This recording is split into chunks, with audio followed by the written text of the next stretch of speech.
Whiskey for the Ages is not sponsored or endorsed for any product or program mentioned in this show and receive no remuneration from their creators.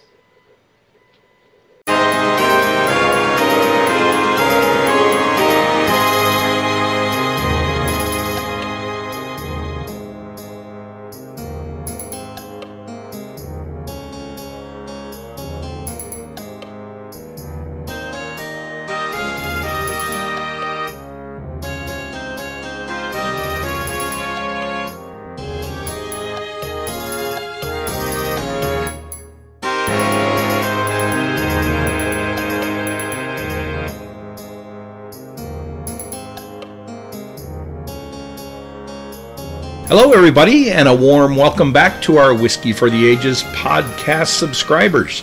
I'm your host Brian Dawson, and tonight Hannah's here. Big thank you to those of you tuning in for the first time as well. And Elora is on remote. Yep. Back in college. I think I was on remote in the last one. Yes, you were. Yes, you were. Yeah, still in there. Still in the college experience. Yeah. Well, we missed you. Year. We miss you not being here with us tonight. Tonight we're going to change it up a little bit. While I'll be leading the show, sharing some tips and tricks, the girls are going to be chiming in, interjecting their thoughts on each of the topics as well. And we certainly know that Elora and I can be very verbose and have a lot of opinions on things, so I'm sure that we'll have a lot to say. Honestly, with this kind of thing,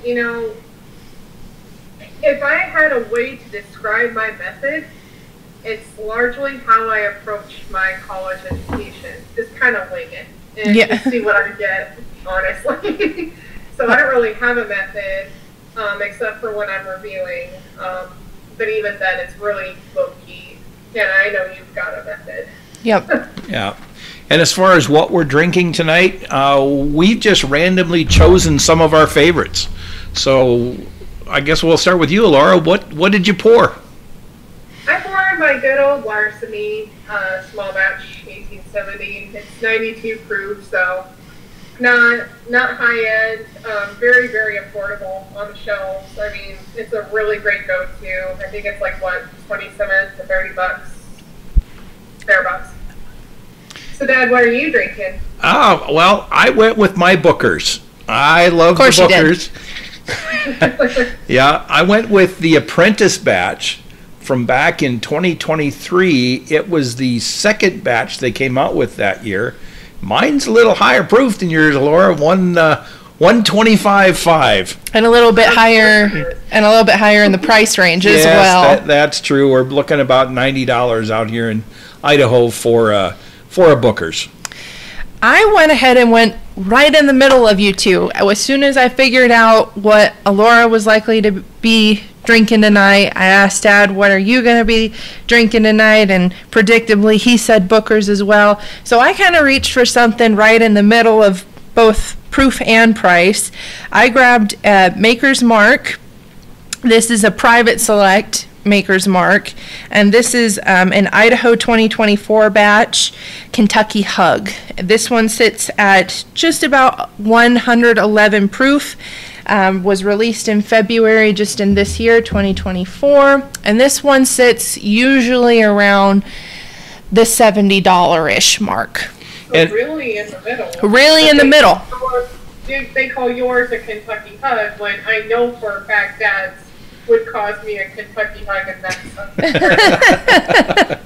Yeah, well, that's what this particular batch was called. We're pretty big fans of Maker's Mark Private Selects over here and always willing to grab one of those ones. But it wasn't so much about this particular batch, and I would presume it's the same way for you, Dad. It wasn't so much the Apprentice batch. It was just grab something that you're familiar with and you can talk about. And I wanted to make sure that we all were hitting on different price points that we could refer to, different proof points that we could refer to, in the hopes that maybe whatever our listeners are drinking, whatever it is, it kind of slots in somewhere along our spectrum of choices tonight. Absolutely, and I'm actually surprised, Hannah, You didn't choose a rye tonight.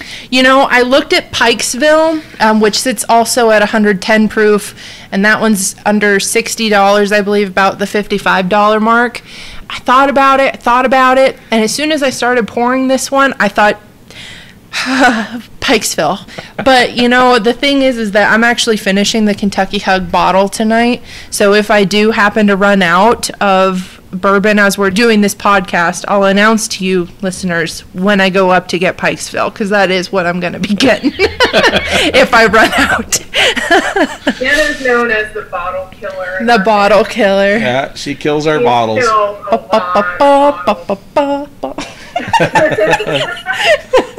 Well. Oh my gosh, I understand. That was good. Now that we got our pours sorted, let's get on with the show. We're going to slow down. We're going to get a bit reflective. In fact, this episode could actually fall under one of Hannah's slow pour I think so. headings. I think so. If you want to know what a slow pour is, you can check out our website. We've got a SIP page where we write some articles, and Hannah's got several in there that I'm particularly narrative when it comes to the things that I write. There's a few things in there where I have my own tips and tricks that I write out, but my slow pour series, I try to make it a bit more reflective. I try to make it a little bit more of a story, maybe arguably like a traditional blog post. Yes. Would be, as opposed to a lot of our other posts of reviews and tips and tricks and whatnot. So let's get going, should we? Yes. Yeah. I'm often asked, when people find out that I'm a bourbon drinker, a whiskey drinker, I'm often asked, well, how did you get started? How do you get started on a whiskey journey? But then I get to thinking about it, and I say, you know, I think it's more about they're asking, how do I get started on my whiskey journey? Because we all have a different story as to how we came into it, and nobody's is ever going to be the same. So it's really, when I hear that question, sure, I want to go into the full backstory of it, but I think most people do ask, what bourbons or what whiskeys did you start with? What are you drinking now? What have you learned? So with that assumption, I think we're going to approach it that way. Let's assume we're talking about a new adventure. You ready? Okay, I'm ready. Here we go. Yeah, that sounds like fun. So before your first pour, you almost have to decide on a budget. Yeah, that's the first step, I think. Yeah. How much are you willing to spend? Yeah. So if someone who's brand new and they go into the store and they see $100 bottle of bourbon, or they see a $20 bottle of bourbon, or they see somewhere in the middle, how do they have any idea? I mean, it's really what do you hard. do? And then, of course, there's the intimidation factor that comes in when you go into a liquor store. We've done an expose in one of our previous episodes about being a woman in a liquor store and the trials that come with that layer. So there's a lot of different things. I personally think that when you're brand new, starting at a price tier of even $50 to $100 is kind of a little bit more than what you need to do if you're still a beginner. If you can afford that stuff, that's great. But the question really becomes like, are you in the right palate mindset to be able to appreciate those price tiers for what they are? Would it not behoove you to get familiar with some baseline products that are always available, accessible, etc.? You got to find out what your profile is. Yeah. When I started, I had no idea what I was doing. Mm-hmm. And that was kind of fearful for me. I was seeing these bottles, and of course, granted, it was years before COVID and years before the price increases and so on. But I didn't want to spend $50 because I didn't know if I was even going to like the stuff. Yeah. So, and I was a college student, and Elora's a college student. Like, that's a big ask. So I started with believe it or not, 375s, 375 milliliters. I did not buy the big bottle.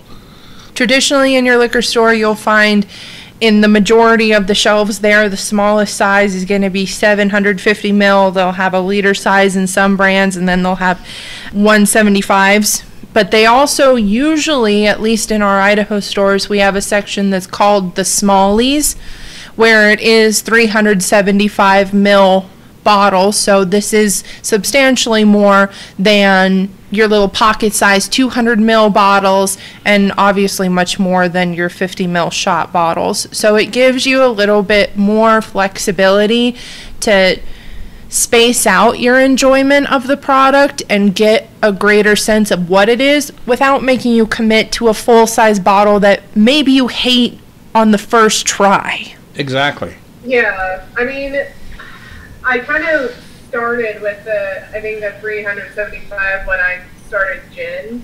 Yeah. I think we got Fleet Bartonay dry gin first, and then Empress. And then later on, you know, I see this, what we're saying, and I don't know how big the bottle was, but it was a log fluid scotch. I know this is a completely different topic compared to gin, but I don't know how big that bottle was, but Hannah and I did not like it. And Dad, you had to finish it.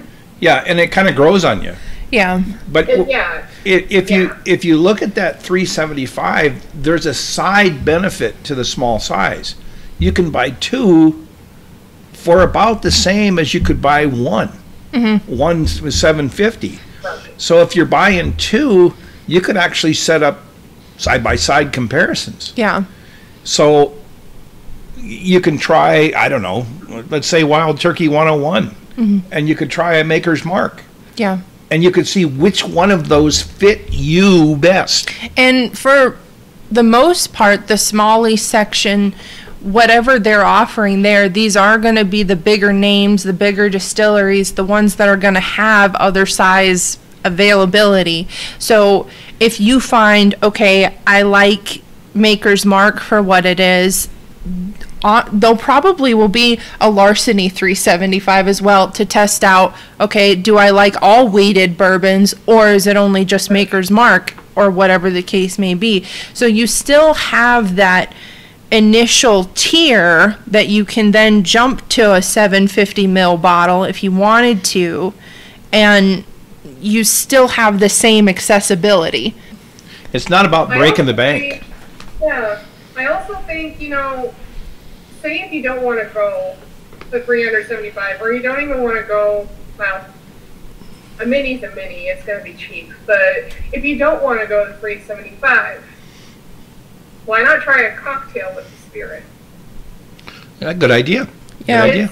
Because, I mean, then it's kind of like you're weaning yourself off of the extras and then going to what makes it that particular cocktail. I know that's how I got more into tequila, which was, you know, I had margaritas.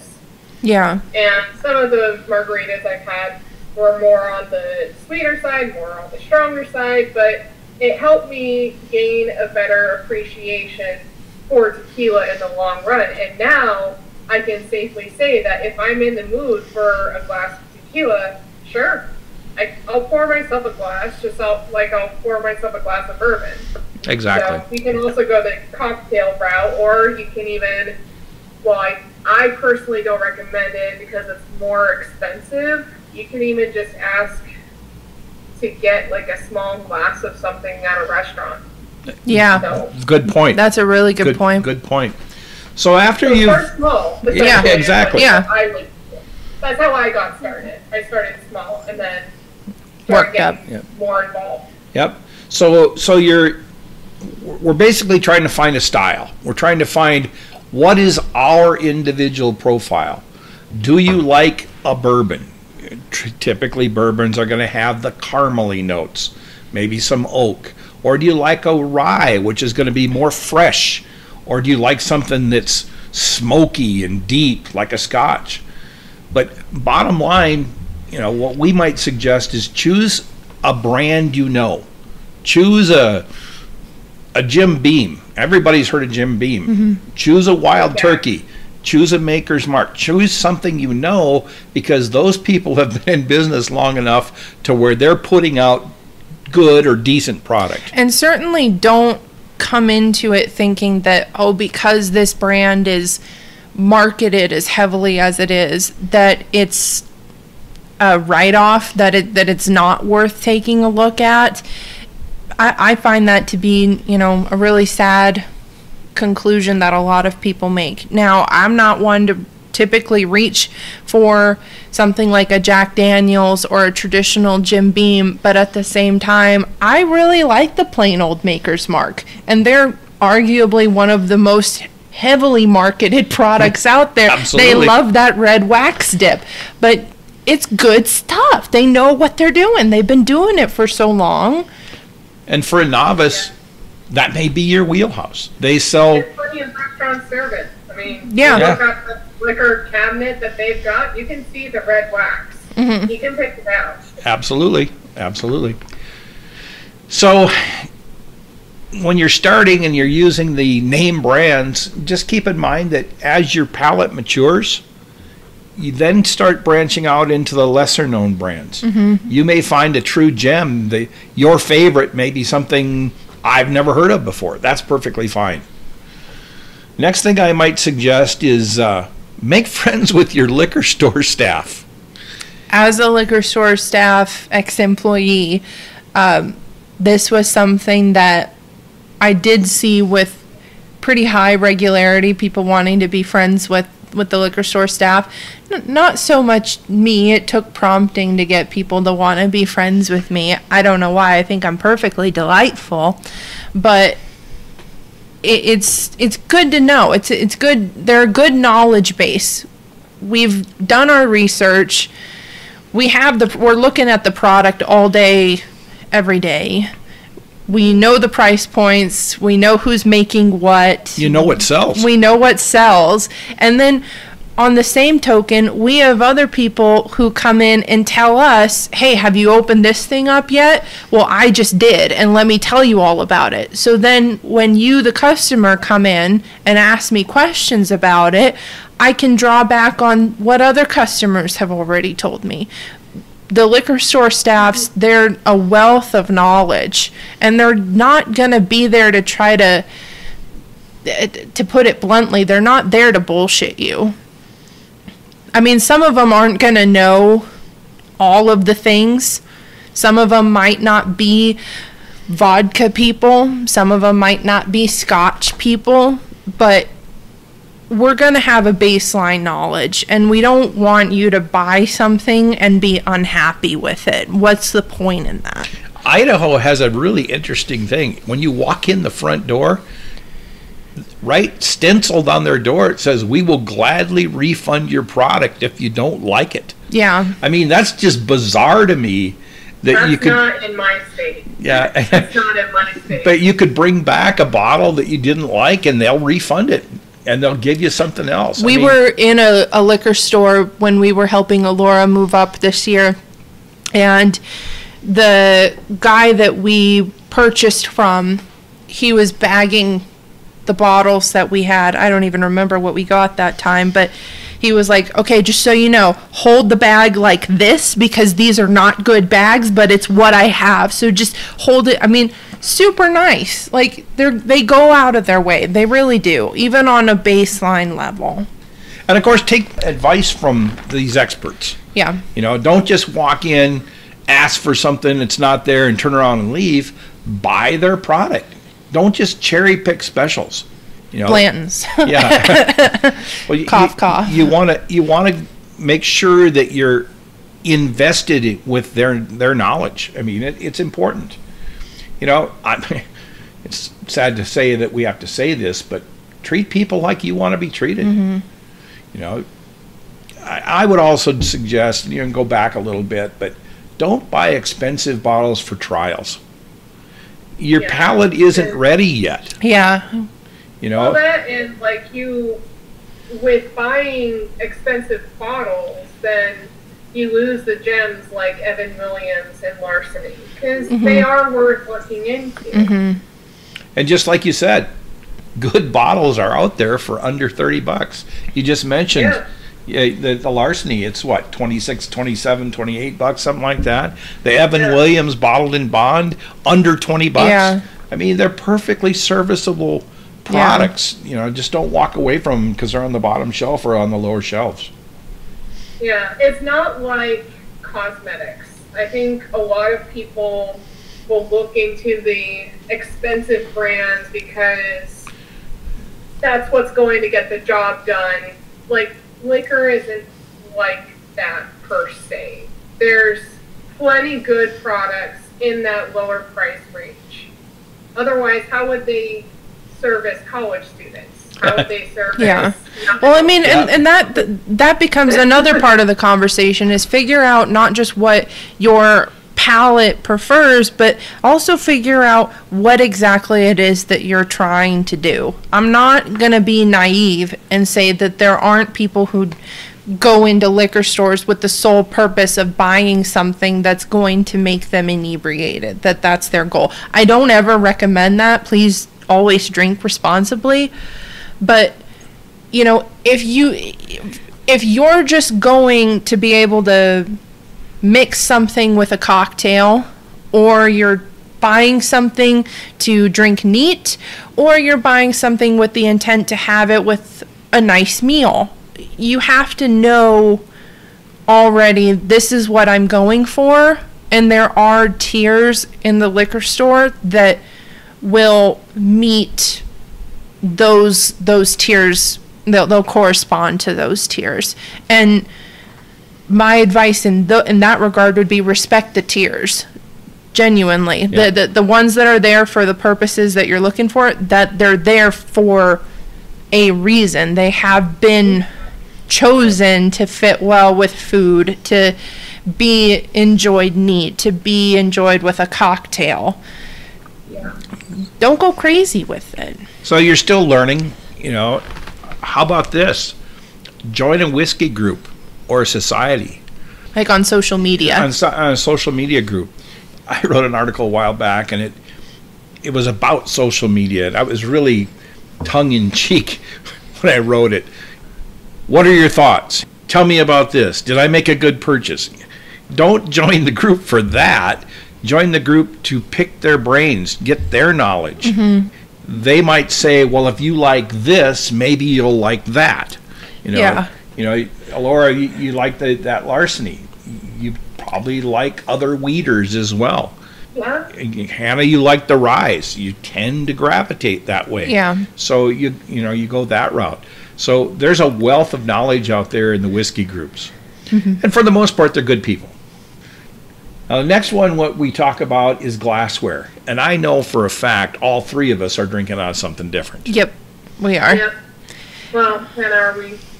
No, I've got a little jelly jar here tonight. We love our jelly jars. I think that there's a misconception when you want to have whiskey, and all three of us are having our whiskeys neat tonight. There's no ice, there's no nothing in them, just neat. But there's this misconception that when you have whiskey, that there's a specific type of glassware that you must have. You must use the classic Glencairn. You must use a tumbler if you're going to be putting ice in it. You must. No, you don't. No, you don't. We've used mason jars. We've used these jelly jars, which I'm using now. We've used the Glencairn, obviously. I see that that's what Dad's drinking out of tonight.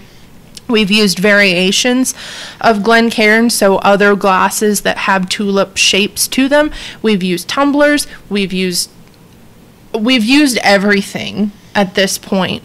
And it harkens back to what I was saying, whatever whiskey you're buying in the store, for whatever purpose you're buying it for, you can apply that same logic to whatever glassware you're going to have. When we do reviews, we always drink out of Glencairns. And there's a reason for that. A Glencairn is a bulbous glass. It's like a tulip. Yeah. It's small at the top. It has a big body to hold the liquid. So when you're going to put your nose in it, you're concentrating the aromas. Yeah. So I would also like to add to that, it's kind of like a control group. Like, we're all getting the same amount, we're all having the same glass. Yeah. So, because absolutely, it's okay to drink out of whatever. If you don't have any clean glasses and all you have is a plastic cup, all right, then you have a plastic cup. Yeah. There shouldn't be any judgment. We've had what groups. you pour into. We've had relatively large groups, and I have a case of jelly jars for the purpose of large groups. Yeah. Because how many Glencairns have we broken over the years? I mean, they are crystal glasses. They are very fragile, but for reviews, they're what we like to use. The nosing for Glencairns is really easy. We can swish whiskey around very well and get a full picture of what the product looks like in the glass, because it is crystal. It is a perfectly clear glass as opposed to a tumbler, which may have some lovely like folds in it. Our jelly jars and Elora's glass has a bit of like a cloudy essence to it, but they're not perfectly clear. There's a color to them that make it a little bit difficult. Well, Elora, yours is frosted. Yeah. It's got a frost in the glass. But it's not the ideal shape Yeah. of a normal glass, but it is on the thicker side. I will say it's like twice as thick as a Glencairn. Yeah. Probably Yeah. in its face. But it's still tulip shaped. Yeah. Oh yeah, I love it. I love it. And the next thing before you start drinking, begin with a clean palate. Mm-hmm. If that means a piece of dry bread or a saltless cracker to cleanse the palate, or a drink of water, just start that way. Don't go out having spicy food or eating a pizza and then try to enjoy a whiskey. Well, whiskey's perfectly fine with a pizza. But if you're trying to pull flavors out, don't mask your tongue. Yeah. Yeah. You can exhaust your taste buds. It is very possible. Yeah. One day, it would be really fascinating to do. You don't have to include this in the podcast. It would be really fascinating to do if I made like 3 different slices of bread and we try them with bourbon and we just do a review on how it compares with bread or something. Like, I thought about that. Well, we could play with that. Yeah. Yeah. Yeah, like you say, you don't have to include it in the podcast, but I mean, that definitely has its own merits. Like, what bread pairs with what, or Absolutely. How about respecting the ABV, respecting the alcohol That's really content? important. And that, I mean, we all have different proofs tonight, all kind of ranging between moderate to high. If you go in and you take a really, really big sip of something, you're going to blow your palate. You're going to blow it really, really quick. It's going to hurt. You're not going to pull flavor. You're only going to be in pain. That's not an enjoyable experience. At least that's not what we consider to be an enjoyable experience. Know what proof. For what your past experience is. Like, if you say, well, I'm not a lightweight, well, don't do it still. Yeah. Don't Yeah. hurt yourself. Ease into it. Yeah. I can tell you that, I'm a tequila drinker, I'm a bourbon drinker, a rye drinker. I also really love beer and wine as well. I'm kind of all over the spectrum. I can tell you that I can have a certain number of beers before I feel anything. I can tell you, though, that after my second glass of wine, I'm like, there's dust in my vision. There's we call them cobwebs. Everything gets really sticky. I don't know how to open my eyes anymore. I can have a couple glasses of bourbon and not really feel a whole bunch. Each spirit that you have is going to treat you different. So just because you may be very well versed with beer and wine or another harder liquor, don't assume that it's going to be the same way for a whiskey. It could be entirely different, and you could get your ass handed to you very quickly. Very quickly. Like, if I were to all of a sudden chug everything in my glass, I wouldn't be able to talk for the rest of this podcast, and I would probably need to throw up. Yeah. So, like, and I love larceny. Yeah. The biggest thing about that I want to say is it also depends on how much you're sipping out of it. Like whiskeys, high proofers, neat or iced high proofers, or just higher alcohol levels. Yeah, if you don't want to get drunk, for one, sip it. Mm-hmm. If you want to enjoy it for what it is, sip it. Yeah. Small sips. Yeah. Small sips. For wines, I mean, I don't know if it's similar, I imagine it is, but wine's a little bit different because you can't feel that burn, so it's deceptive. And It sneaks up on you. Yeah.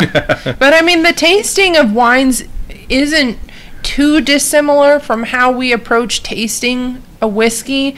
I mean, keep in mind, everybody, the wine connoisseurs, that can be a whole business in of itself. People take classes, people make entire careers out of being wine tasters, being sommeliers. You know, it's a profession. It warrants its own layer of respect, and whiskey falls kind of in that same realm of respect for me, at least. Yeah. It would certainly be a very fun profession. Yes. So I have to tell a story. A year and a half ago, whatever it was, we went to a whiskey tasting in downtown Boise. And it was... I don't think I was a part of it. No, you weren't. It was quite the event. College. I do not know how many whiskeys they had set up, but this took place over 4 different venues, 4 different bars, essentially. Mm-hmm. One building had 3 bars in it on 3 separate floors. I walked into the place and I saw a Bruichladdich Port Charlotte on the shelf, and they only had 6 bottles. And we had just got there, and there were hundreds of people. A lot of people. So I immediately decided I wanted that Port Charlotte because I like Bruichladdich. It's a Scotch. And I took a sip of that and effectively blew out my palate because it was so strong. It was peated. It was aged in port barrels. That was a mistake on my part. And I've been doing this for a while. I went into different places and had different whiskeys, and I wasn't able to enjoy those different whiskeys until I was able to reacclimate and get my palate back in shape again. Mm-hmm. So be careful with the whiskey type. Yeah. Don't think you know everything, because frankly, I don't. So now we've been talking about getting ready. Let's pour. So we pour. And I like to tell people, allow that pour to breathe a little bit. Don't just immediately pour and tip it back. We have the majority of our collection outside in the garage. And during the summer months, all of our product stays a nice toasty garage, like summer garage temperature, whatever temperature that is. Very warm. I always prefer having my whiskey warm. In the wintertime, it's the complete opposite to that. I always say that a warm whiskey is a talkative whiskey. So in the winter, when I'm pulling in something cold and the condensation, I can see it building up when I bring it back into the house, I know I need to let it warm up a little bit, at least to room temperature. Sometimes I'll even grab I make a little cocoon, a little nest, if you will, out of one of my heating pads.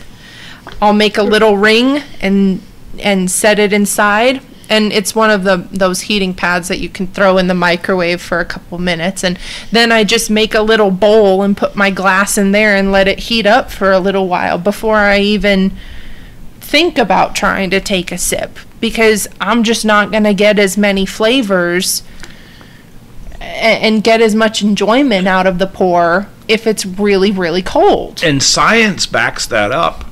If you think about it, something that's cold, a block of ice, the molecules in that ice are very, very slow. They're not moving around.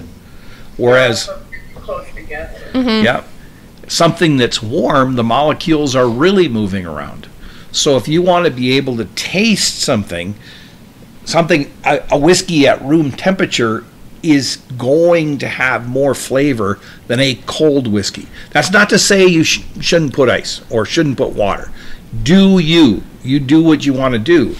But just keep in mind, warmer whiskeys tend to be more flavorful.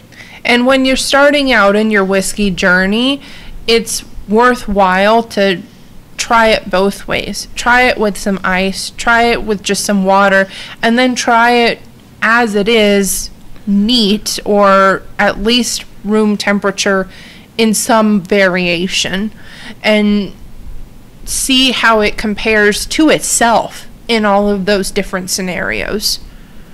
And if you want to work at trying to taste certain things, you'll hear us on our podcast here or read our reviews, and we're tasting apricots, or we're tasting grapefruit leather, or we're tasting caramel, or whatever it is.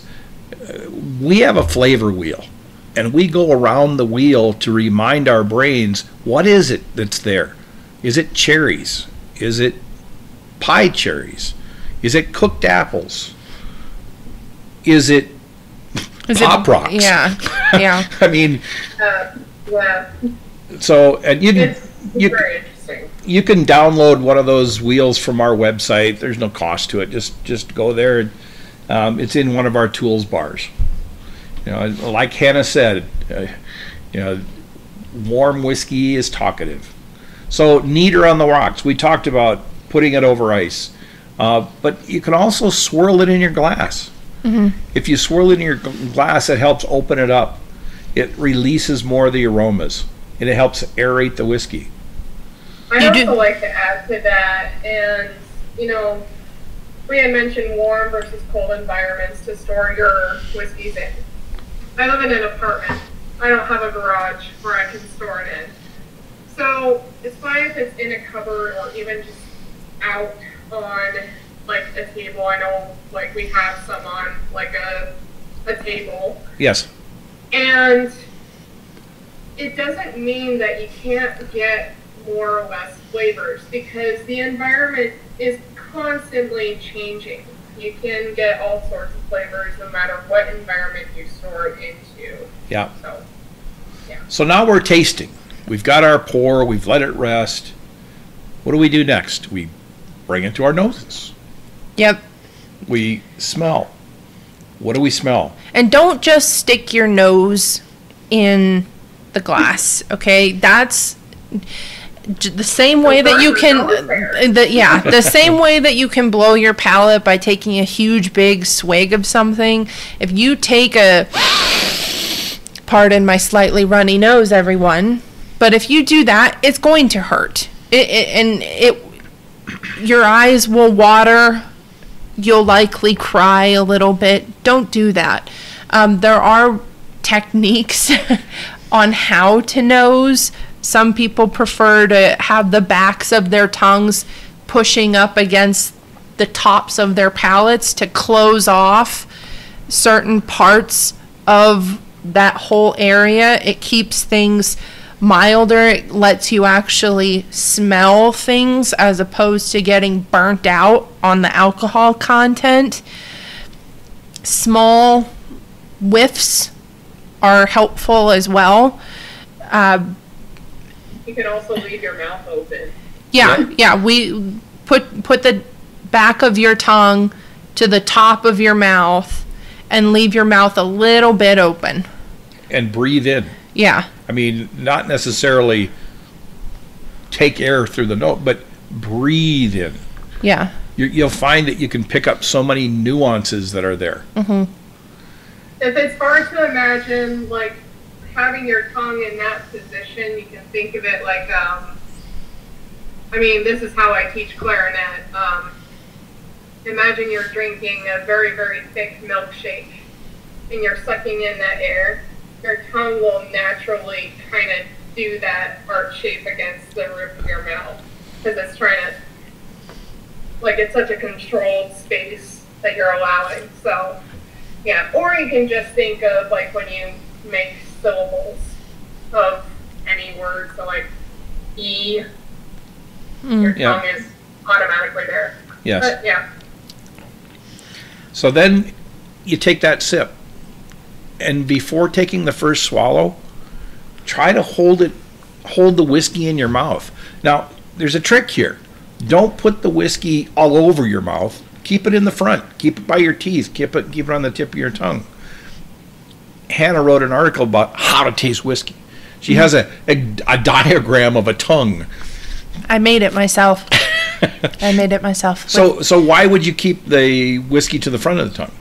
Well, you have different concentrations of taste bud receptors spread throughout your tongue. Each section of your tongue has a different focus, a different flavor profile that it's more designed to pull flavor for. The tip of your tongue is going to pull primarily sweeter flavors.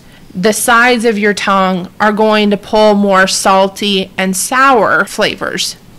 And the back of your tongue is going to pull bitter flavors. The middle of your tongue, that's kind of a free-for-all. There's a little bit of everything there. And it's not to say that there won't be bitter receptors at the tip of your tongue or sweet receptors at the back of your tongue, but we're talking about concentrations here. So if you're going to pull caramels and vanillas and chocolates and even fruits, the tip of the tongue is going to be where you're going to get the majority of that.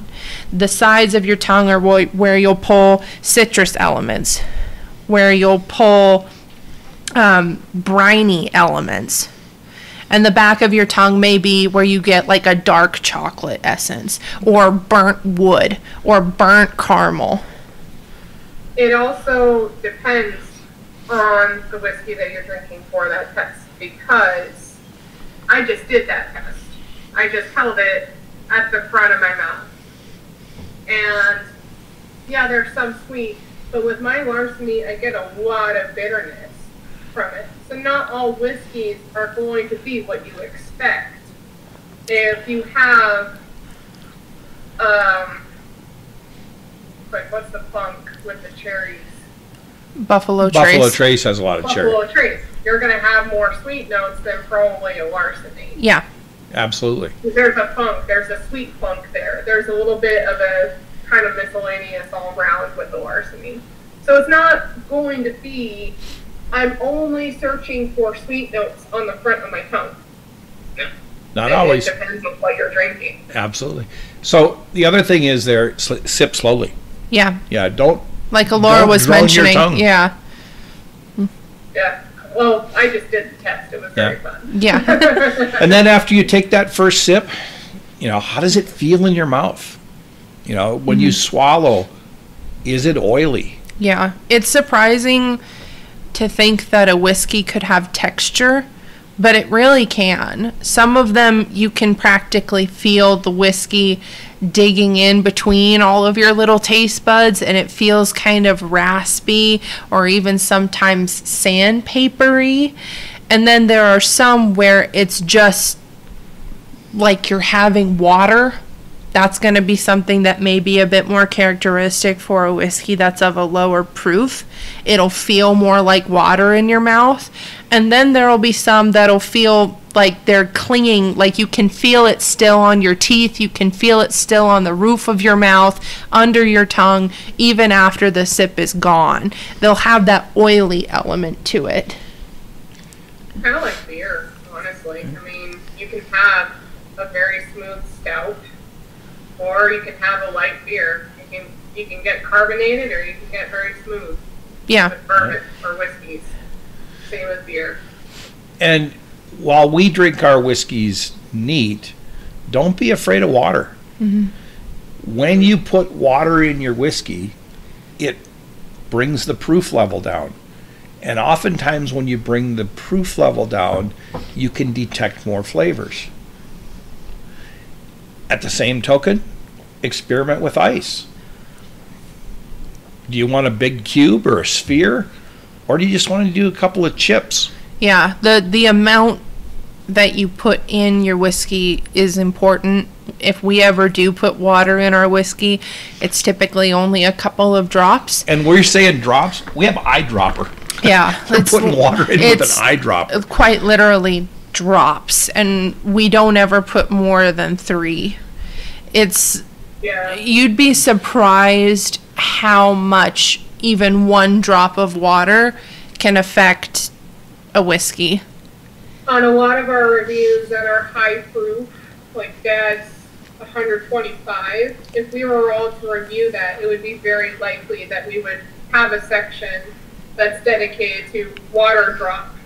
Yeah. And how much that would affect it. Because with a proof of like 125, it's gonna be a lot.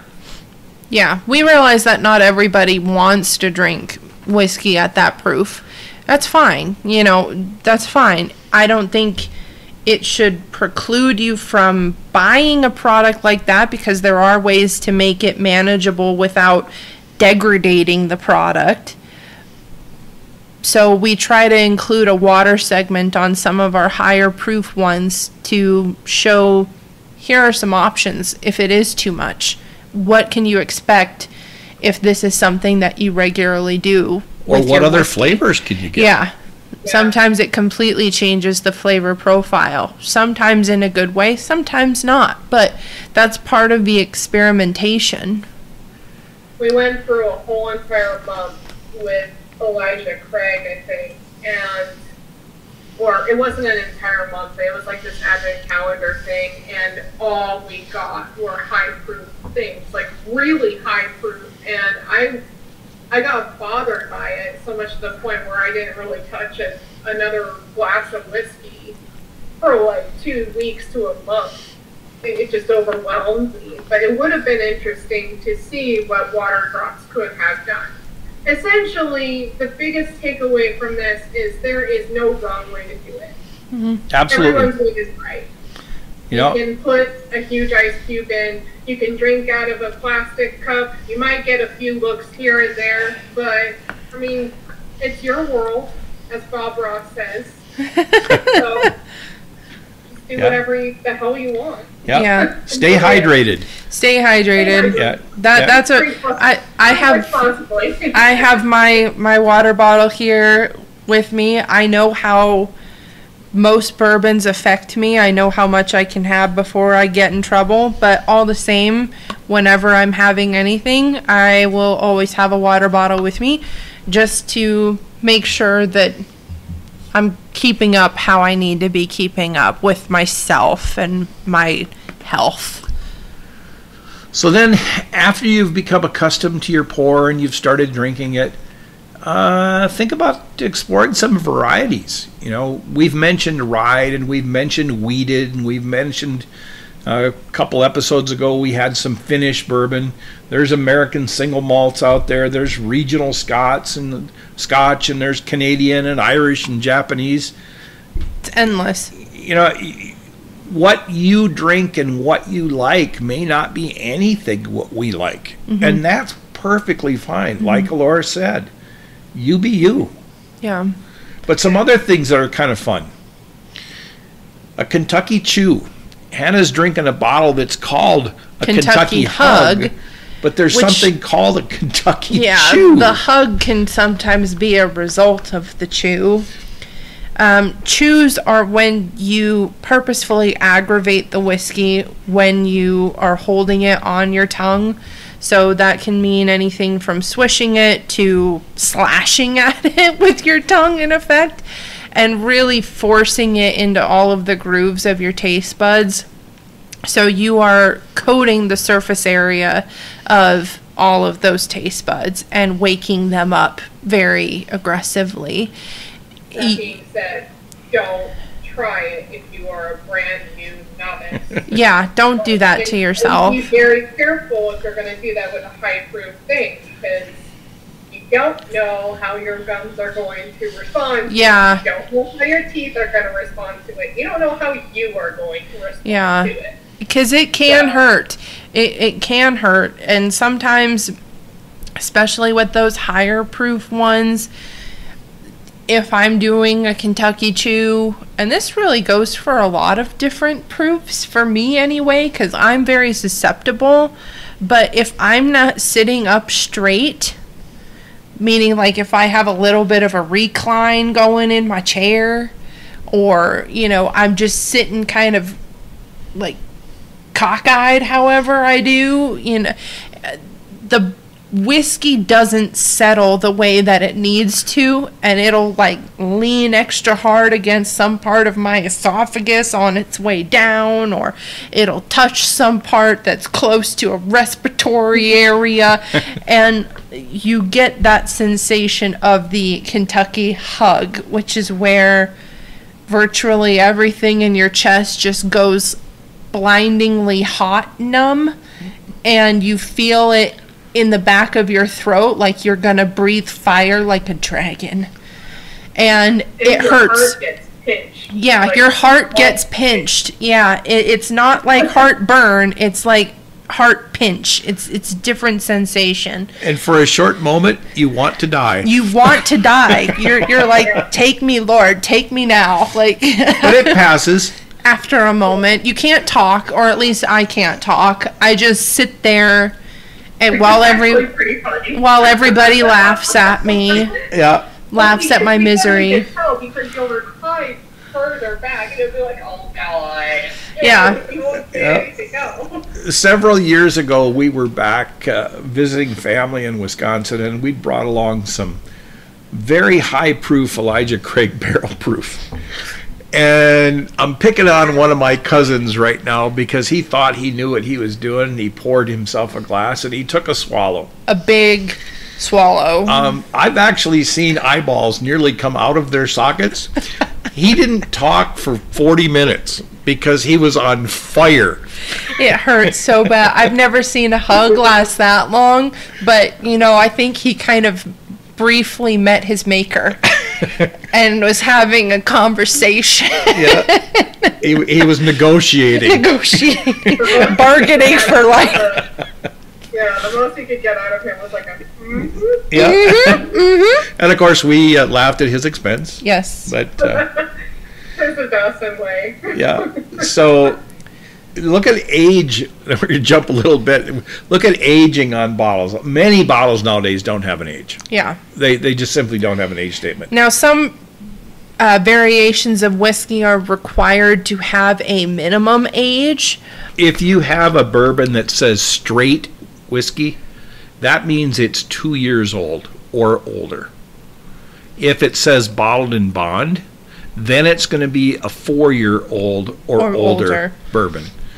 Generally, you're not going to find bourbons or whiskeys that will say they're 6 years old or they're 8 years old. But if you're having a Scotch, that's something heavily marketed at all of their things. How old is it? Because for Scotch, age makes a big difference. Absolutely.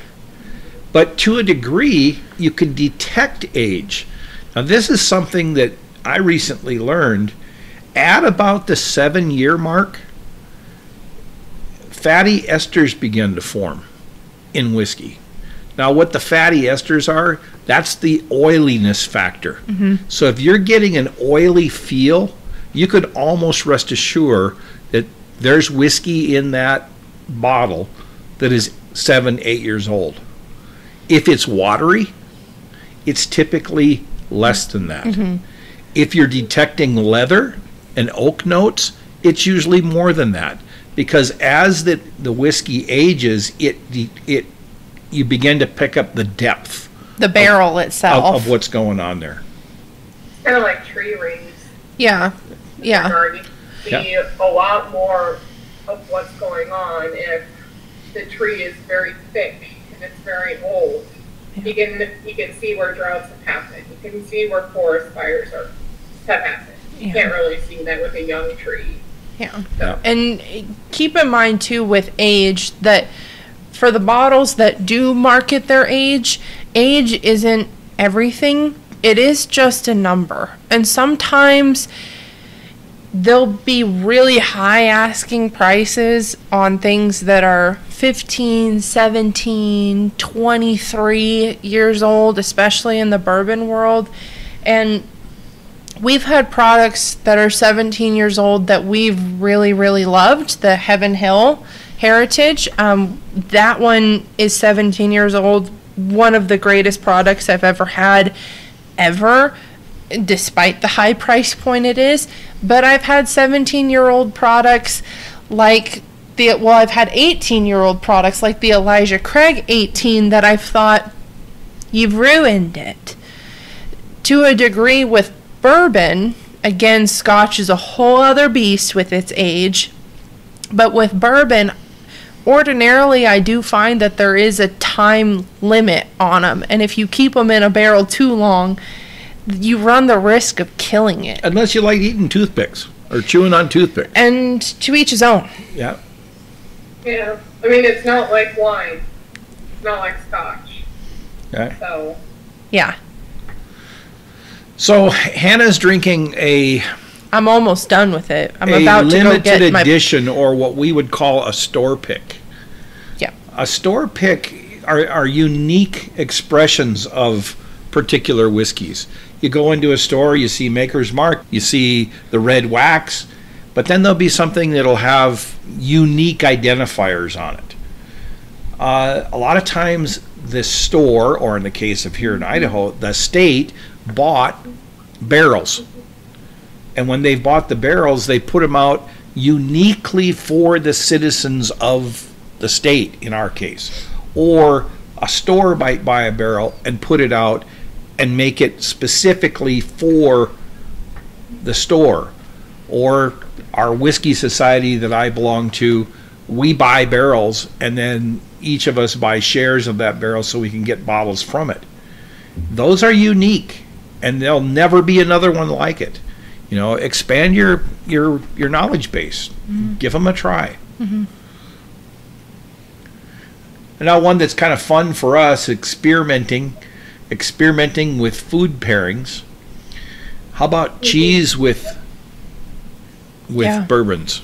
Well, cheese has, we'll typically reach for something particularly salty like a Parmesan, and we'll just have it diced up into cubes. And having that with bourbon, you pull the sweetness out of the whiskey so much more with the cheese, and then likewise you pull the saltiness from the cheese so much more, and they really complement each other well.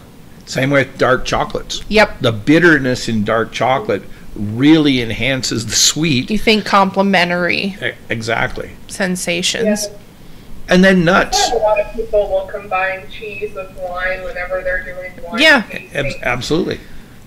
It's really, really cool. And you can also do the same thing with bread, too. Like, it's going to taste different with Italian bread. It's going to taste different with a rye bread.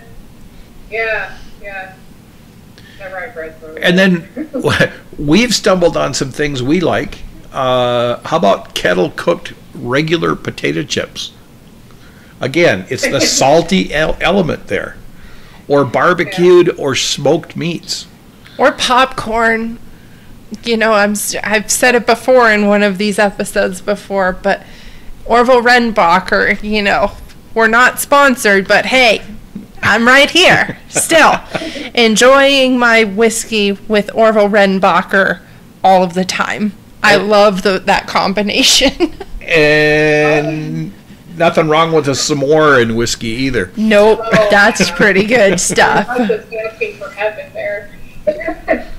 Well, probably one of the weirdest experimentations I've done, and it wasn't really an experiment, but it was just a situational sort of thing. We were in Wisconsin, and one of the people had brought smelts. Is what they're called? The fish. The fish. Yeah. I'm a huge fish eater. I adore eating fish, and I must have eaten I don't know how many of those. The flavor combinations I got with the bourbon and the smelt, it was just really, really good. And for those of you who don't know what a smelt is like a minnow. They school. There are hundreds, if not thousands, of them in a school. They net them. Typically, they're in large lakes, Lake Superior, Lake Michigan, and they're freshwater. But they go into tributaries. They spawn, and then of course they die. But people will harvest these smelt, and like Elora says, they put them on a smoker, and you eat them like candy. Well, Jerky. or Yeah, they're like fish jerky. Yeah, they're fish jerky. It's a good way to describe them. They're great. Yeah. They're great. They're not very big at all. They're like maybe 2 to 3 inches. But I must have eaten them like French fries, honestly. Yeah. Yeah. They're a little longer than that. They're about 4 to 6 is typical. So now let's expand your horizons a little bit. You've become accustomed to your whiskey. You're enjoying it. How about keeping some notes? Now that's kind of how I got started on this path of writing reviews. I started keeping notes, and pretty soon I began to develop a profile. And like we said before, you got to practice patience here. It's a timing thing. It takes experience. Over time, your palate becomes more accustomed to things. If you can, go out and visit distilleries. And we're out here isolated in Idaho. We really don't have a great opportunity for distilleries, but we've gone to one in Wisconsin. I mean, we've thoroughly enjoyed that visit. We've gone every time I go see the people that I'm going to give their name, 45th Parallel. They're pretty great over there. Yeah. And we've been able to talk with a lot of brokers over here in Idaho and get familiar with a lot of the product that we have here in Idaho, local product in Idaho, to a degree, maybe not necessarily of being able to go visit the distillery specifically, but we get a lot of really good information, a lot of behind the scenes knowledge on what's going into making product, how it's getting sold, what it means to people. That's what I always find very interesting. And then, sometimes you can find information on the bottle or even on websites that feature a bottle, and it will say like a flavor profile. Like this whiskey XYZ was named best bourbon of the year, and it has this flavor profile of like vanilla, blueberries, chocolate. Like it'll score the whole 10 yards. I will say, take it with a little grain of salt, because everyone's taste buds and everyone's opinions are subjective. If you don't get chocolate that said that the thing said that chocolate was featured in, okay, but you could get something else too. Another thing that's really, really good to do, if you're getting like a sweet note and you can't pinpoint it, but you can tell it's fruity, get like a teaspoon of jam and just take a spoonful of jam and then take a sip of bourbon or take a sip of whiskey. I think that's something that we've learned since, what we're talking about right now. It's very reminiscent of an article. I can't remember if you wrote it or I wrote it. It doesn't really matter, but that's something that we've learned since writing that article, that it really helps to expand your palate with food.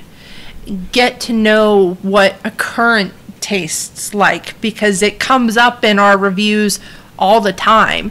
Figure out what a date tastes like. Figure out what, people have experiences with chewing on leather for whatever reason. How does that work? Expand your flavor profile in your pantry, and it improves your flavor profile tasting abilities when you have whiskey. You'll be able to pick up all of those things. Since Elora has started making bread, we've been able to get really familiar with what rye tastes like, what caraway tastes like, what fennel tastes like. And we're able to pull those things, especially when we have rye whiskey. The overlap is very much there. But I do agree, like, taking notes is really important. You know, I'm looking over at my Maker's bottle, and Maker's Private Selects, if you guys ever get the opportunity to purchase one of these, really don't sleep on these Private Selects. They are really, really wonderful products.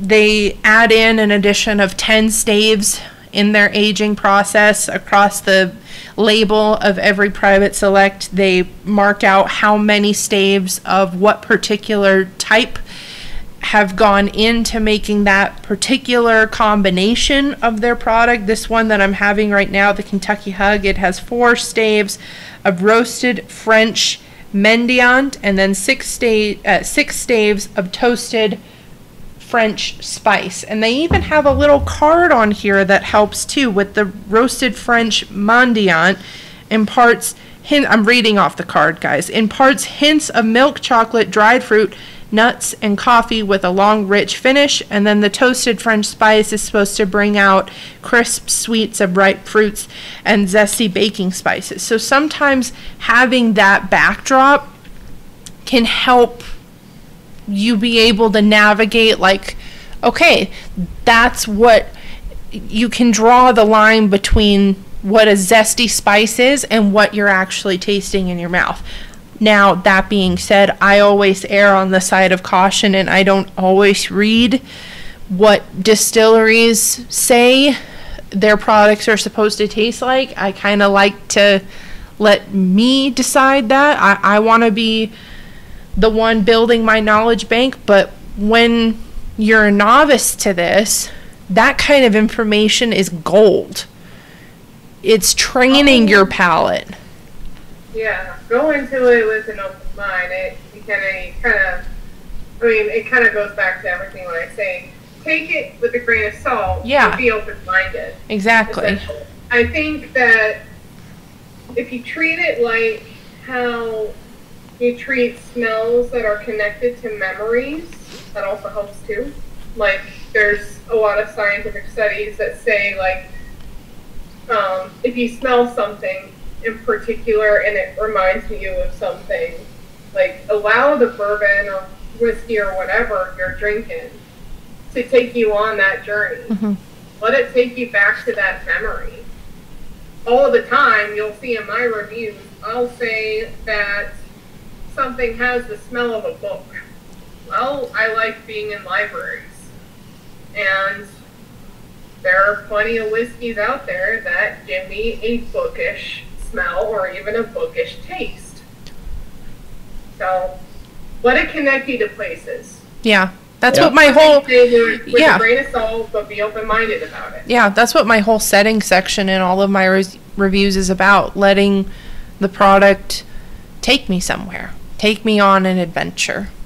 The distillery nuances, if you will. Yeah. The nuances of the whiskey itself. Mm-hmm.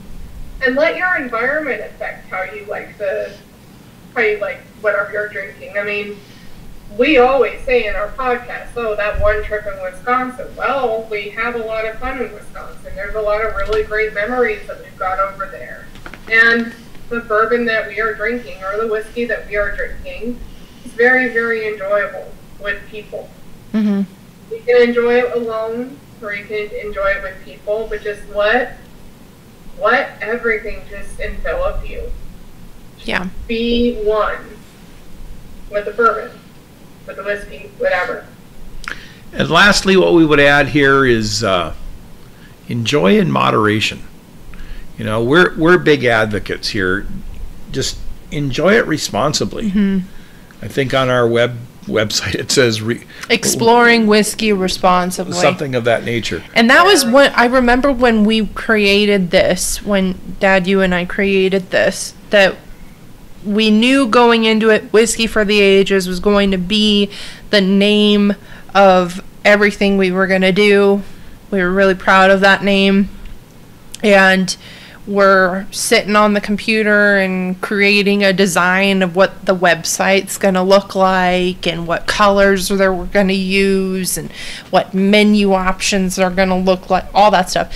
And I remember you explicitly saying somewhere on here we need to say drinking responsibly or something to that effect. And that's not to say that somebody here sitting here talking now hasn't overindulged.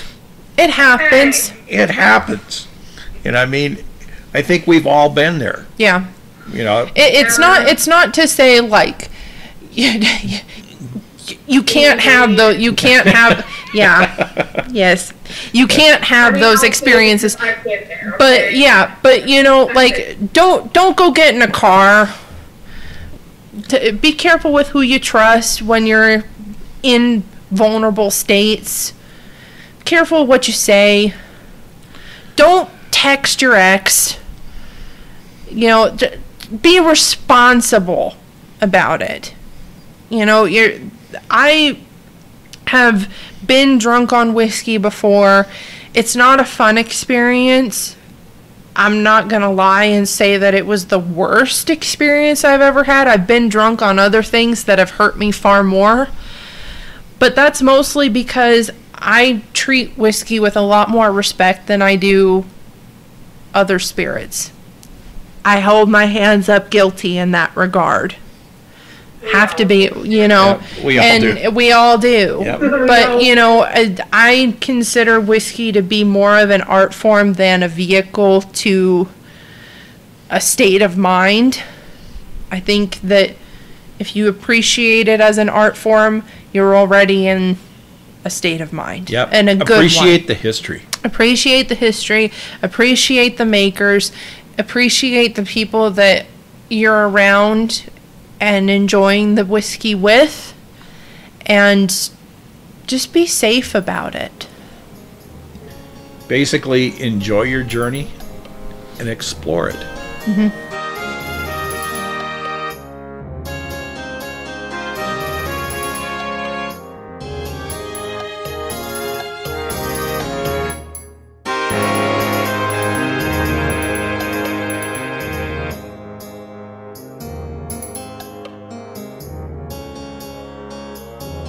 Well, now it's time for This Fortnight in Whiskey. I've got a couple of news stories for us here. And by the way, everybody, I have poured Pikesville. The Kentucky Hug, she's gone. And now the Pikesville is also gone. I killed that bottle just now. God, Hannah. So, Killed 2 bottles. yep. That's what I do. So my first story tonight is 14 common bourbon tasting mistakes that are easy to make. Now, I know what Hannah's thinking.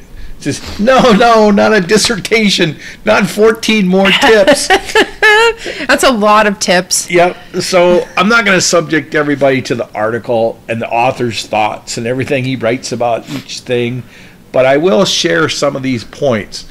We talked about some of them. Taking too big of a gulp. This is a sipping thing. Not using a tasting glass. And we talked on that. Don't over pour your bourbon. Don't pour so much that you have to struggle to get through the glass. Yeah. You know, put a little splash in the bottom. Mm-hmm. You know, not having a clean palate. We talked about that. How about skipping research? To an extent, I think you should know what you're purchasing, and if you're really wanting to take it seriously and figure out other things that you like, it's helpful to know what your baseline is in more detail. But I also don't think you have to be a snob about it either. I mean, I guess we're kind of snobs, and I guess our existence is dependent on you people researching. Yes. So I guess keep researching. But at the same time, you don't have to go down 20 different rabbit holes. Don't hurt yourself. I like to know a little bit about what I'm drinking, but I'm a nerd, so I'm okay with that. How about tasting notes? It also just depends on, like, you don't have to know everything about the vital steps in order to enjoy it. Yeah, that kind of thing. You still, if you like and respect the art of making whiskey, you're cool. You don't have to have all the merch. You don't have to have all the ideas. You just gotta respect it and appreciate it. And that's it. Yep. Yeah, you like what you like. Yep. And, like I said earlier, make some tasting notes. Keep a record of what you like. Yeah. And this one kind of we touched on. Don't necessarily include ice on the first try, nor water, or not letting it breathe. Yeah. Give it some time. Yeah. Don't necessarily skip your nose. Right. Sometimes it's best not to try a high quality bourbon. How do you know what high quality is if you've never had basic bourbon first? It's an insult to the product. It really is, because you just don't have you don't have the knowledge base yet, and that's okay. You don't know what you don't know, but why would you want to do yourself or the whiskey a disservice by not working your way up to what that is, what that tier is? We have nightcap bourbons here. Yeah, we do. We've got Old Forester 100, a $26 bottle. We did a review on it on the podcast. Great bottle. The Evan Williams Bottled in Bond. We've mentioned it numerous times. It's a white label, $17.95, often on sale. Don't forget about the finish. Smell the empty glass. Or don't make a judgment too quickly. That's why we say invest in at least a 370 ml bottle, because you can return to it and try to pick up new things and understand, it's a good thing to practice learning nuances with. Give it that moment. Give it that full option to show you everything it's got. Don't be turned off on the first go around, or at least try not to be. So if you want to read that article, you can go to our episode archive page on the website, look for Season 3 or Series 3, Episode 8 news links, and you can read to your heart's content. Learn all about it. There's also one thing I do want to add to that. Sometimes I've spilt a little bit. On occasion, I've spilled whiskey on my hands. Take that an opportunity. Freddie Johnson has this really, really cool feature in the movie / documentary Neat, where he'll purposefully pour whiskey on the tourist's hands and on his hands, and he'll do like this clap and rubbing together of his hands and then smelling the hands. I do that all the time whenever I spill. I'm clumsy, so I make an opportunity out of it. Don't be afraid to do that. It's really cool what you find. You'll actually smell what it's made of. You'll smell corn in your hands. You'll smell the corn. You'll get a sense of the yeast. It's just a cool thing. Great point, Elora. Great point. My second story, Discus and the ASMWC, I'll tell you what those stand for here in a moment. Alphabet soup. Yep. Their campaign generates more than 1,000 letters to the TTB. More alphabet. Urging a final ruling on the formal American single malt whiskey category. Can we, side note, journalists, if you are a journalist and you're listening to us for whatever reason, can you work on your headlines being 5 to 7 words long? I'm pretty sure I learned that in high school. Could you just work on that for me? Thank you. Thank you. Thank you. So the distilled... great, Anna. The Distilled Spirits Council of the United States, DISCUS, and the American Single Malt Whiskey Commission, ASMWC, spearheaded an effort which generated more than 1,000 letters sent to the Treasury Department Tax and Trade Bureau, the TTB administrator, urging immediate action to finalize an official standard for American single malt whiskey. So basically, we've got people in charge of making American single malt, and they finally want their cut and dry distinction from the government.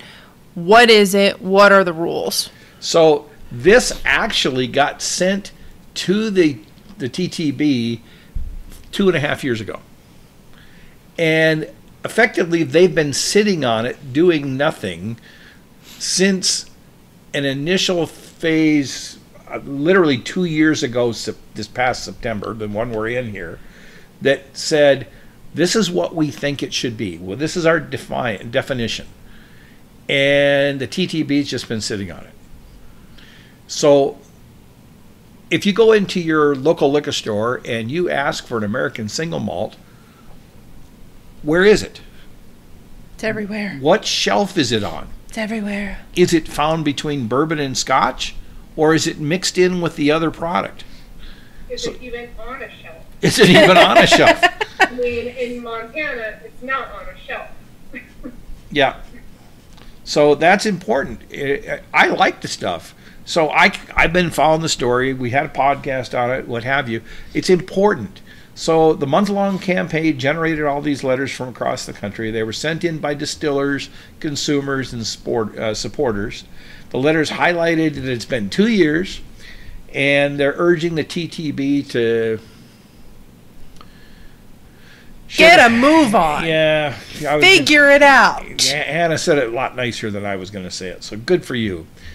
The president, the ASM, the Whiskey Commission President Steve Hawley said it's time for the TTB to finish the job they started over 2 years ago when they formally proposed the American definition.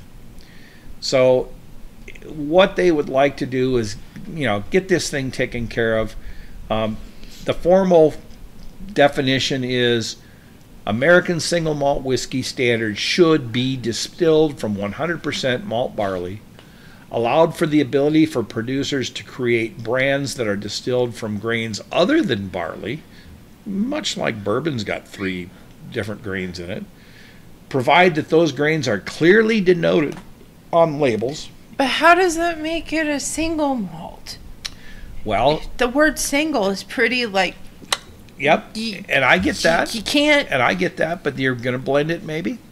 Incorporate all of this malt in a 700 milliliter oak barrel limit, nothing bigger than that. Allow the use of used, uncharred, or new charred oak, and prohibit the use of harmless flavoring, coloring, blending, and so on.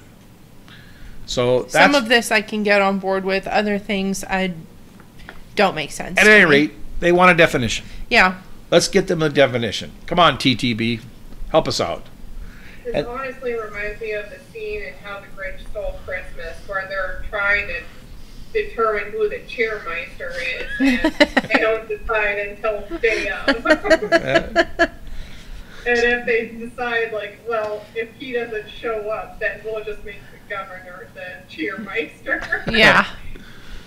So a third story, Constellation Brands takes a $2.5 billion hit on wine and spirit sales. Now, I thought about not including this one. However, out here on the West Coast where we are, Constellation Brands may not have been heard of, but there is a whiskey provider that's involved with Constellation. And, believe it or not, the #1 beer brand in America comes from Constellation Brands. I've been monitoring the spirits economy for some time, and on occasion, a story tracks the attention. This one did. The global drinks giant Constellation brand has downgraded its net sales growth for the forecast. They've downed it from estimates of originally 6 to 7% growth down to 4 to 6%. So they've downgraded a little bit. It's due to slow sales in the wine and spirits market. As a result, Constellation said it expects earnings per share to be significantly lower at about $3.05, possibly as high as $7.50 or thereabouts. But they were comparing it to an earlier range of $14 a share. I mean, that's a ridiculous drop. Despite the news, the shares have remained steady at the time of the article's posting, but it's largely due to Constellation's beer brands. Their beer brand that everybody's heard of, Corona and Modelo Especial, are America's #1 consumed beer brands. No way. It's more than what everybody thinks Budweiser. I was going to say, it's Budweiser. It's But definitely keep in Budweiser. mind, Budweiser has had that fiasco several years ago that they've taken a major hit. Their beer demand has risen by 8.3% in the last year. Wider consumption, and there's been some selective price increases for sure. But back in July, Constellation sent a warning to Wall Street that their wine and spirits have become sluggish.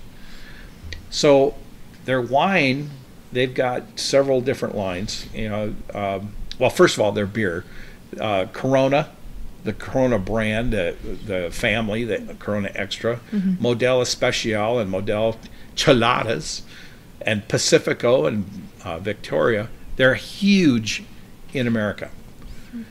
Their fine wine brands, Kim Crawford, the Prisoner Wine Company, and Robert Mondavi. Okay. Okay, everybody's heard of Robert Mondavi. And their craft spirits brands of Casa Noble Tequila and High West Whiskey. High West is... That's kind of a niche one, very, based out of Utah.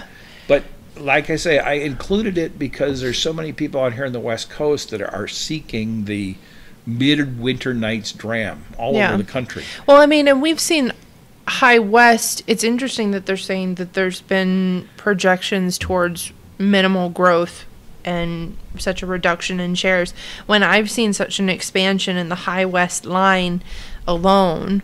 We have Rendezvous that's more available now than ever. Campfire is incredibly popular and has a blend of various different types of whiskeys in it. They're kind of, I almost want to say, cutting edge for a lot of distilleries. So it's interesting that for a bigger company to be having the struggles that they're saying they have, that they're able to still fund all of these things. It's interesting because their sluggish sales are also coming in line with the big guys. For example, Brown-Forman has had some similar downturns. So why do we think that is, though? What is the deal with this downturn? Is it just that prices are consistently going up, the MSRPs, and people aren't able to afford them anymore, or are people just turning away from spirits as a whole? I think it's both. I mean, it's interesting. They're replacing a $70 bottle of whiskey with a 6-pack of beer that's what, $8, $9 now. Yeah. And bottles of wine that were $20, $25. They're replacing it with beer at half the price. So I really think that we're seeing some things happening in the marketplace that we're economy driven. Yeah. And whiskey is a discretionary purchase.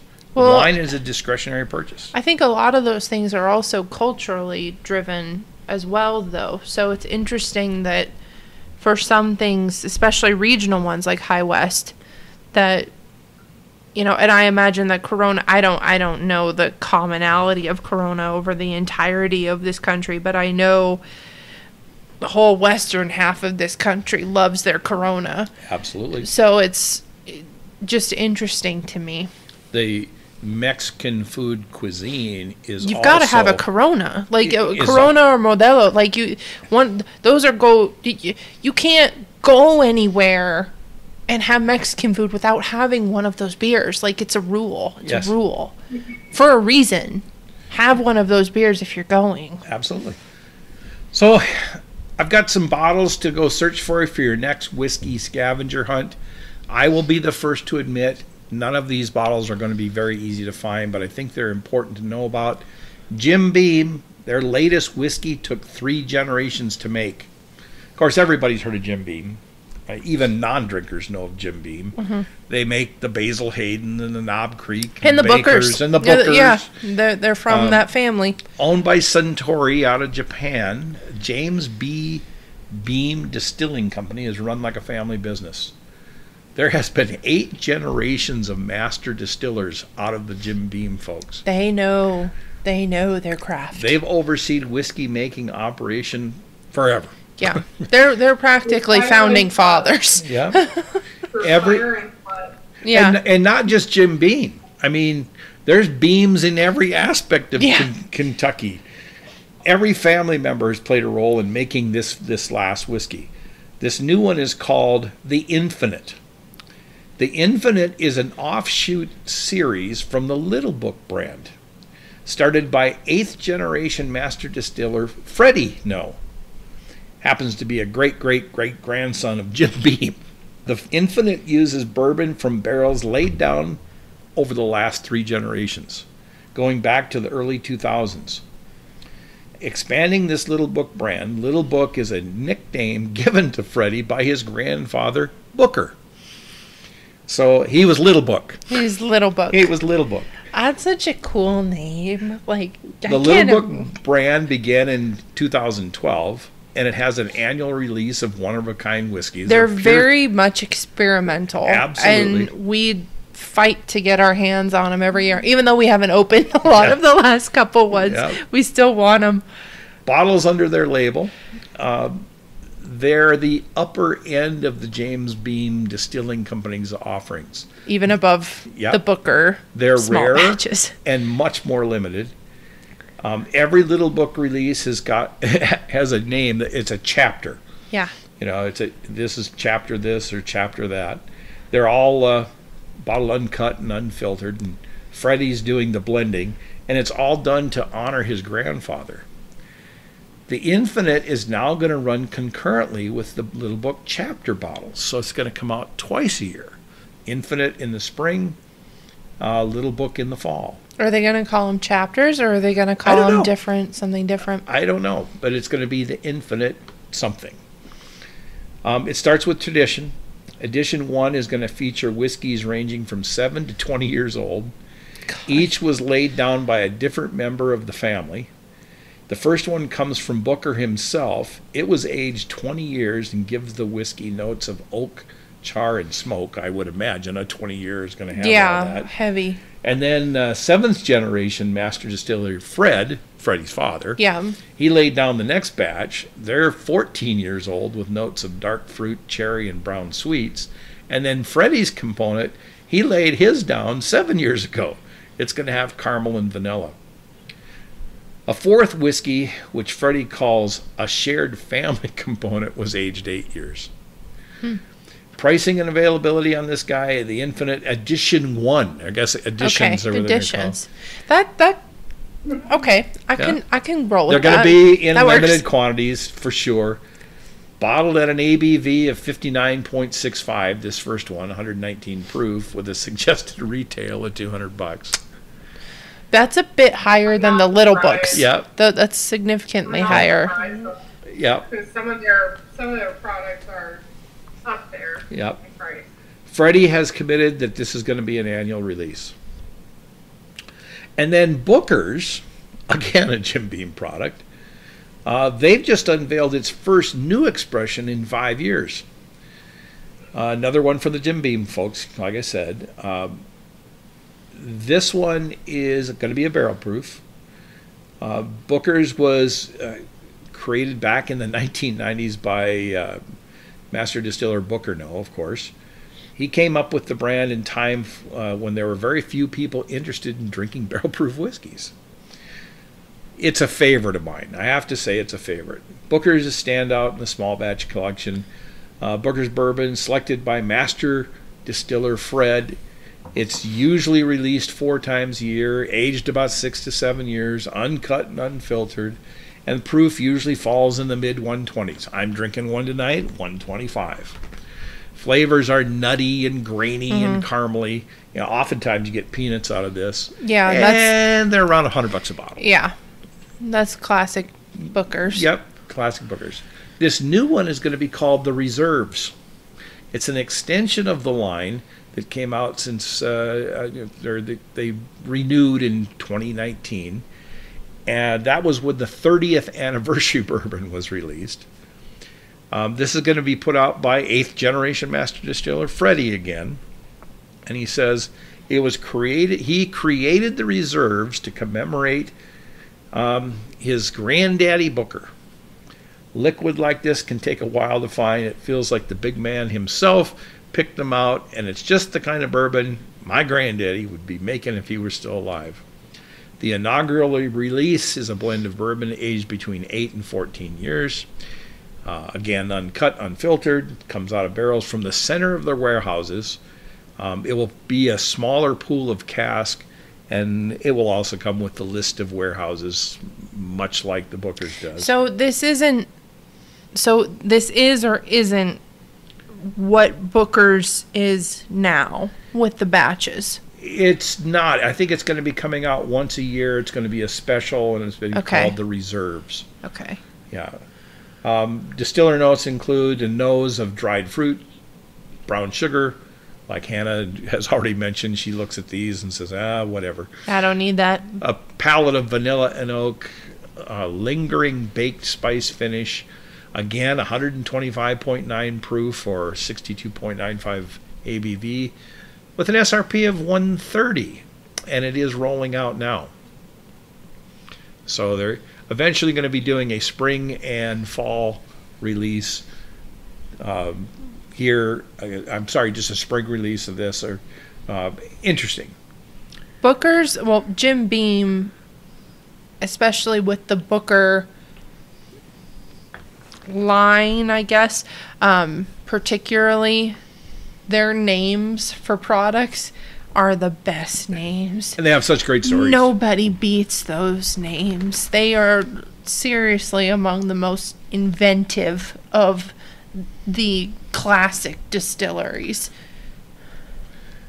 And my third one to look for, Heaven Hill Distillery unveils the 18th edition of Parker's Heritage.